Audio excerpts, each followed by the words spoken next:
In the cold silence of space, a faint golden glow flickers like a distant sunrise. As the camera drifts closer, the light expands, revealing the colossal outline of a fortress so vast it looks less like a starship and more like a drifting continent. Every gun battery is the size of a tower block, every armored plate thicker than a city wall.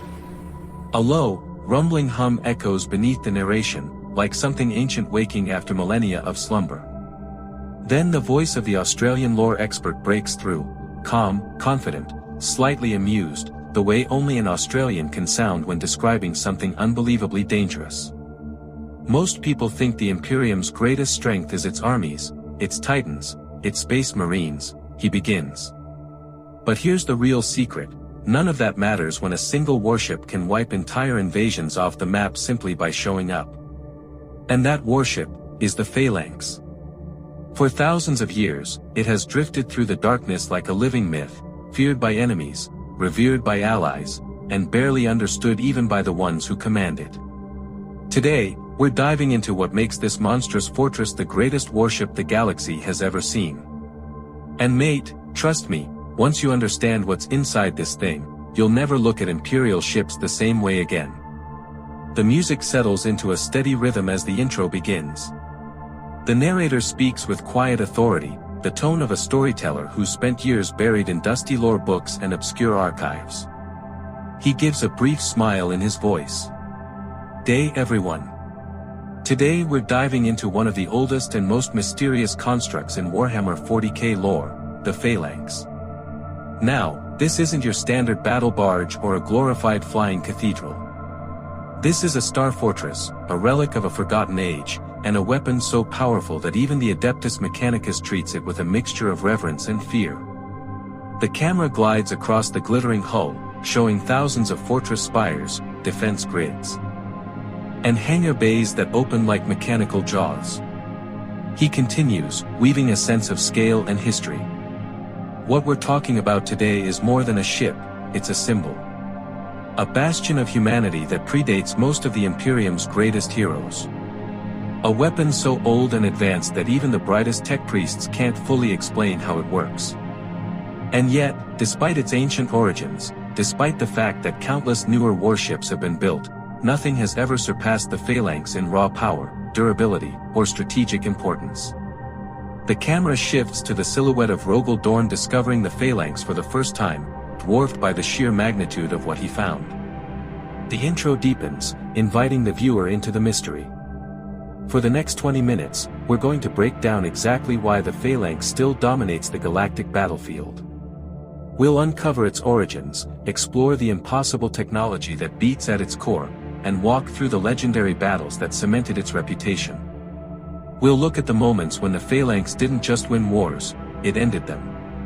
If you've ever wondered how a single fortress could become the heart of an entire Space Marine chapter, well, you're about to find out. The narrator pauses as the Phalanx drifts into view once more, lit by the glow of distant stars. So buckle up. This is the untold power of the Phalanx, explained by an Aussie who's read far too much lore for his own good.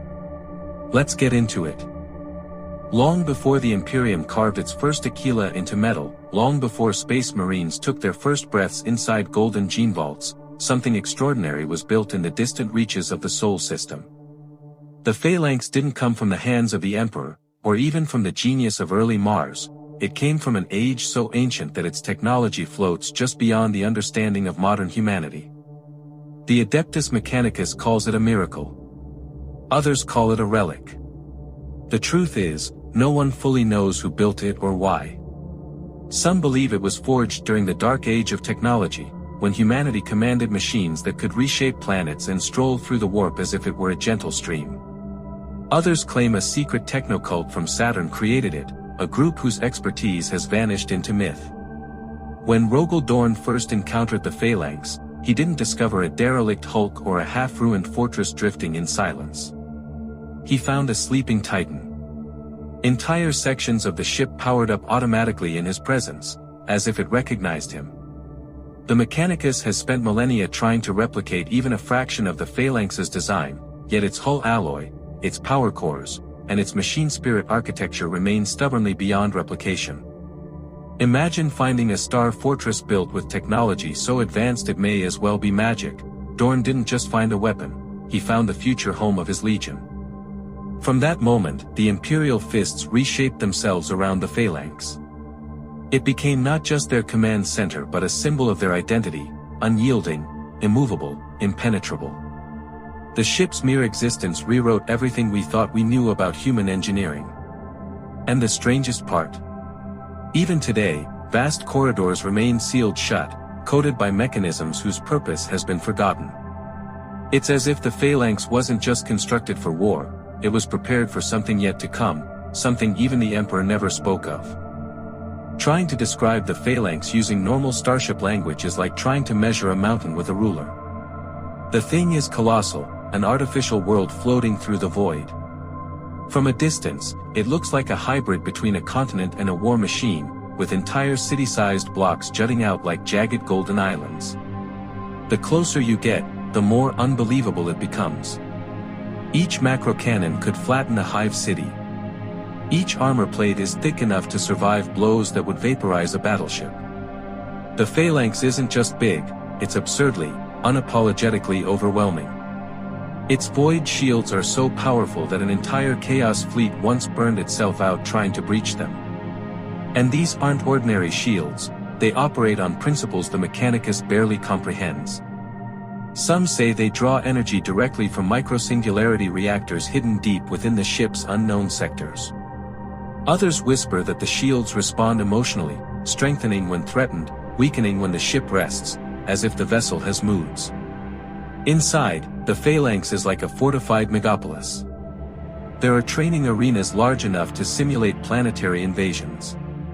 Manufactorums that forge power armor, ammunition, even small ships. Vast dormitories, libraries, meditation chambers, armoriums, and ancient vaults locked with codes no living tech priest can crack. There are rooms so enormous they generate their own weather patterns, allowing entire companies of space marines to train in storms. Hangars house fleets of thunderhawks, stormbirds, and escort craft. Whole districts function as defense hubs, with automated turrets and drone swarms patrolling endlessly. The ship also contains warp transit chambers, strange, crystalline halls that stabilize travel in ways no modern navigator truly understands. And somewhere deep inside, the oldest cogitators hum quietly, calculating, watching. If you tried to explore the Phalanx entirely, you could spend a lifetime wandering and still never see all of it. Some doors haven't opened for 10,000 years. Some corridors lead into shadows no marine dares enter. As one Imperial fist once said, serving on the Phalanx is like living inside a sleeping god, massive, ancient, and always just slightly awake. The Phalanx isn't famous just because it looks intimidating, it earned its legend through centuries of brutal, unforgiving war. Its first major test came during the Great Crusade, when it served as the nerve center of the Imperial fists. Whenever the Phalanx arrived in orbit above a rebellious world, the war was practically over before it began. Enemies didn't see a ship, they saw inevitability. During the Horus Heresy, the Phalanx stood as one of the last remaining beacons of loyalist strength. When the traitor legions marched toward Terra, Dorn used the Phalanx as a fortress forge, a defensive bastion, and a launch point for counterattacks. Even as the galaxy tore itself apart, no traitor force dared attempt a direct assault on it. Some records suggest that rebel fleets considered it, until their strategists ran simulations and found that the Phalanx would annihilate them in minutes. But its most famous battle came much later, the time it single-handedly defeated a Chaos invasion in the Cadian sector.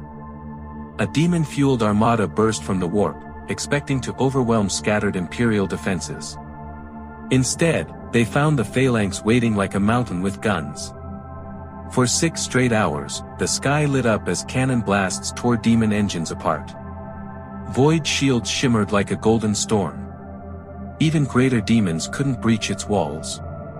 When the smoke cleared, the Phalanx still floated, glowing, unharmed, and the Chaos fleet was gone. Abaddon the Despoiler himself once tried to take the fortress during a Black Crusade. He nearly succeeded, boarding parties swarmed its halls, battles raged through entire city blocks of the ship, but the Imperial fists fought like lions inside their own steel kingdom. The Phalanx survived, bleeding but unbroken, and Abaddon retreated with one of the few grudges he actually fears. Every time the Phalanx enters a battle, history bends around it. It is not a vessel that participates in war, it decides wars. It ends wars. For enemies of the Imperium, seeing the Phalanx in orbit is like witnessing their own funeral arrive early. You might think that after 10,000 years, the Imperium would have built something stronger, bigger, or more advanced than the Phalanx. But the truth is almost embarrassing, nothing even comes close. Not a single modern ship, no battleship, no fortress monastery, no Titan-carrying dreadnought, can rival what the Phalanx does effortlessly. And the reason is simple, the Imperium has forgotten how. The Dark Age technologies woven into the Phalanx are so far beyond modern understanding that the Mechanicus treats them like holy relics. They maintain the ship, but they do not control it. They coax its machine spirit, they don't command it. The Phalanx repairs itself slowly, regenerating damage over decades. It adapts to new threats. Its power systems seem to run on layered reactors that blend plasma, gravitic compression, and something else, something no tech priest has ever managed to identify. The ship's internal sensors detect intruders before they enter. In some cases, sealed bulkheads close before attackers even approach, as if the ship sees the future seconds ahead. Strategically, the Phalanx is priceless. It can operate as a mobile fortress monastery, a fleet command center, an orbital siege platform, and a migration arc for entire regiments if needed. Its firepower outclasses most planetary defense networks. And its presence boosts morale across Imperial forces like few symbols can. When the Phalanx arrives, soldiers believe they can win. When enemies see it, they doubt. Even in a modern galaxy filled with Necron tomb ships, Tyranid bio-titans, and Chaos war engines, the Phalanx still holds its place as one of the strongest defensive and offensive constructs ever created. It doesn't just survive the brutal physics of war, it dominates them. As an Australian lore expert might put it, calling anything else the greatest warship is like calling a kangaroo a horse. They both hop around, but mate, they're not even in the same universe. The Phalanx stands unmatched because humanity has lost the genius that created it. And until that knowledge returns, which may never happen, the Phalanx will remain the undisputed champion of Imperial warfare. For all its recorded history, all its glories, all its battles, the Phalanx still hides more secrets than the Imperium dares admit. Entire sectors of the ship remain unexplored, not because Marines haven't tried, but because something in the architecture rejects them. Doors sealed with symbols no tech priest recognizes. Corridors where Auspex readings twist into impossibilities. Rooms filled with frozen machinery that predates known human design. Some whisper that deep in its core lies a fragment of ancient AI tech from the Dark Age, sentient, calculating, dormant but watchful. The Mechanicus would call this heresy, but the behavior of the Phalanx suggests intelligence. It reacts before threats manifest. Bulkheads close seconds before an explosion. Shields flare precisely where needed, almost instinctively. During one battle, a failing power node rerouted energy through a forgotten system that no living engineer knew existed. The ship saved itself. There are also tales of strange sounds echoing through the sealed sectors, low metallic thuds, humming vibrations, even whispers carried through ventilation channels. Veterans claim that some parts of the ship feel inhabited. Not by ghosts or demons, but by the ship itself. One of the most baffling mysteries is the vault known as the Eternal Cradle, a chamber neither the Imperial fists nor the Mechanicus have ever opened. Its surface emits a faint golden glow, and its locking mechanism seems to shift and reconfigure every decade. Some believe Dorn knew its purpose but took that knowledge to his grave. Then there are the navigation anomalies. Astropaths report that when riding the Phalanx through the warp, the ship feels protected, as if something pushes back against the madness outside. Warp storms part around it. Entities avoid it. Perhaps they fear what lies within. Whatever its secrets, the Phalanx remains one of the Imperium's most mysterious relics, an ancient war titan whose depths may hold answers to humanity's forgotten past. And maybe, just maybe, whoever built it left behind something the galaxy isn't ready to uncover. As the final echoes of battle fade and the vast silhouette of the Phalanx drifts once more into the quiet darkness of space, the narrator's voice softens, still confident, still steady, but now carrying the weight of 10,000 years of history. When you look at the Phalanx, he begins, you're not just looking at a warship. You're looking at a promise. A promise forged in an age when humanity stood at the peak of its brilliance, an age whose secrets we've long since forgotten. The camera glides across its golden hull, light shimmering across defense towers and ancient battlements that have stood untouched through countless wars. This fortress has seen rebellions, Xenos invasions, demonic storms, and entire crusades rise and fall around it. It has outlived heroes, primarchs, and even the brightest minds of the Imperium. And despite everything, it still holds the line. A slow, distant hum builds beneath the narration, as if the ship itself is breathing. The Phalanx is more than metal and firepower. It's a symbol of unbreakable resolve. Every plate, every corridor, every sealed vault echoes with the legacy of the Imperial fists, warriors who made this fortress their home, their shield, and their final stand. And no matter how dark the galaxy becomes, no matter how many horrors spill from the warp or rise from dead stars, the Phalanx remains. Ancient. Defiant. Eternal. The camera pulls back, revealing the full colossal shape of the star fortress drifting through the starlit void like a golden continent untethered from gravity. The narrator's tone deepens. In a galaxy that devours hope, the Phalanx shines like a stubborn spark that refuses to die. And maybe that's why it still terrifies the Imperium's enemies. Because when the Phalanx arrives, it is not just a ship entering the battlefield, it is the arrival of inevitability. A gentle pause lingers, allowing the weight of those words to settle. Thank you for joining me on this journey through one of Warhammer 40k's greatest legends. If you enjoyed this deep dive, make sure to like, subscribe, and tell me which Warhammer construct, faction, or mystery you want explored next. Until then, stay safe, stay curious, and remember, some legends aren't just told. They sail through the stars. The screen fades to black as the Phalanx glows one last time, drifting toward the darkness beyond.